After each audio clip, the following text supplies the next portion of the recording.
আমরা আমাদের মোবাইলের কিছু সমস্যা হলে আমরা নিজে থেকে বুঝতে পারি না যে আ সমস্যাটা কি হয়েছে। তো তার জন্য আমরা মেকানিকের কাছে চলে যাই। তো মোবাইলের কিছু বেসিক প্রবলেম থাকে। তো সেগুলা যদি আমরা ধরতে পারি তাহলে আমাদেরকে ১ম এই মেকানিকের কাছে যেতে হয় না। তো তার জন্য আমরা যাতে মোবাইলের বেসিক কিছু সমস্যা যেগুলা আমরা নিজে থেকেই ধরতে পারি, সেটাই আজকে আমি আপনাদেরকে এই ভিডিওতে দেখাবো। তো ভিডিওটি স্কিপ করবেন না, পুরো ভিডিওটি দেখতে থাকেন। তো তার জন্য ১ম এ আমরা Play Store থেকে একটা অ্যাপস ডাউনলোড করে নেব। তো আমরা Play Store এ চলে যাব। Play Store এ চলে যাওয়ার পর এখানে সার্চ বারে লিখতে হবে ডিভাইস ইনফো, ডিভাইস ইনফো লিখে সার্চ করব। তারপর এখানে দেখেন সেকেন্ড যে অ্যাপসটা আছে, তো সেটা আমরা ইনস্টল করে নেব। অ্যাপস আইকনটা আপনারা দেখে রাখেন। তো এটা আপনারা ইনস্টল করে নেবেন। তো আমি অলরেডি ইনস্টল করে রাখছি। তো তারপর এটাকে ওপেন করবেন।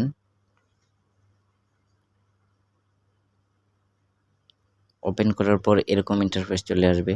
তো এখন এখানে দেখেন সবকিছু দেখাচ্ছে। আপনার ফোনে যা আছে সবকিছু এখানে দেখাচ্ছে। তো এখানে দেখেন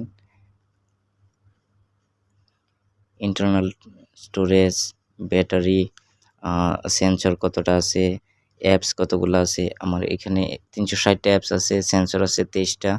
তো ব্যাটারি কত পার্সেন্ট চার্জ আছে, এখানে ইন্টারনাল স্টোরেজ আপনি কতটুকু ব্যবহার করছেন, কি করছেন সবগুলা এখানে দেখাচ্ছে। আবার এখানে দেখেন সিপিইউ স্ট্যাটাস এখানে সবগুলা এখানে শো করছে। তো এখানে দেখেন উপরে কতগুলো অপশন আছে। এখানে ১ম টা হচ্ছে ড্যাশবোর্ড, এখানে সবকিছু। তারপর ডিভাইস এখানে প্রেস করেন। এখানে ডিভাইস নেম, মডেল, ব্র্যান্ড সবকিছু এখানে দেওয়া আছে। ডিভাইস আইডি সবকিছু এখানে দেওয়া আছে। তো তারপর সেকেন্ড দেখেন এখানে আরেকটা অপশন আছে সিস্টেম, এখানে যাবেন। এখানে যাওয়ার পর এখানে দেখেন এপিআই লেভেল কত, রিলিজ উইথ অ্যান্ড্রয়েড 10 ভার্সন দেওয়া আছে। তো তারপর এখানে দেখেন আরেকটা অপশন আছে সিপিইউ, এখানে যাবেন।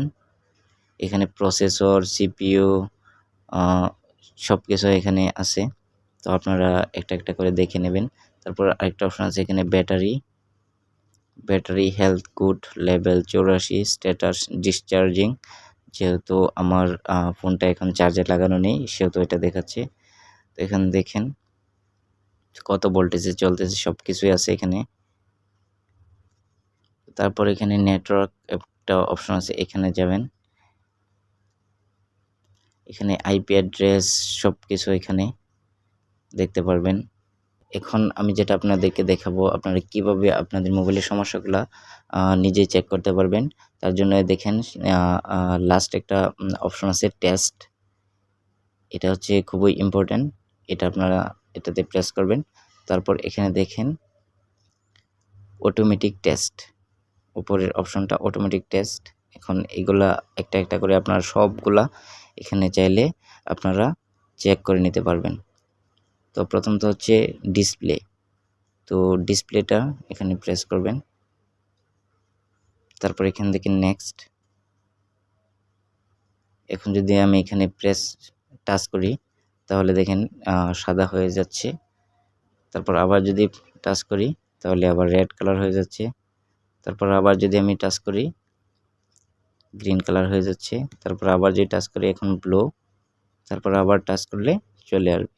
তো এখন এখান দেখেন লেখা আসছে where the screen one solid colour. এটা সলিড কালার দেখাচ্ছে কিনা। তো আমাদের স্ক্রিনে ডিসপ্লেতে কোনো সমস্যা নেই, এটা সলিড কালার দেখাচ্ছে। তো এখানে আমরা ইয়েস করে দেব। তারপর দেখেন আরেকটা আছে অপশন মাল্টিটাচ, এটা আপনারা চেক করবেন। এখন দেখেন এখানে টাচ করবেন। হ্যাঁ, আমার এটা টাচ হচ্ছে। এখন আমি যদি আমার ২ আঙ্গুলে এখানে টাচ করি তাহলে দেখেন আমি কোথায় কোথায় টাচ করছি এখানে দেখাচ্ছে। তো তার মানে আমাদের ডিসপ্লেটাও ঠিক আছে। তো আমরা এখানে ইয়েসে প্রেস করব। তারপর নিচেটা দেখেন ফ্ল্যাশ লাইট।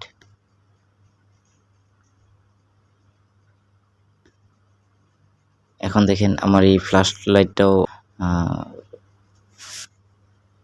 ফ্ল্যাশ হচ্ছে। আমার ফ্ল্যাশ লাইটটাও ঠিক আছে। তো এখানে এটাও আমি ইয়েস করে দেব। তারপর লাউডস্পিকারও ঠিক আছে। তো এখন আমি এটাকে ইয়েস করে দেব। তারপর ইয়ার স্পিকার,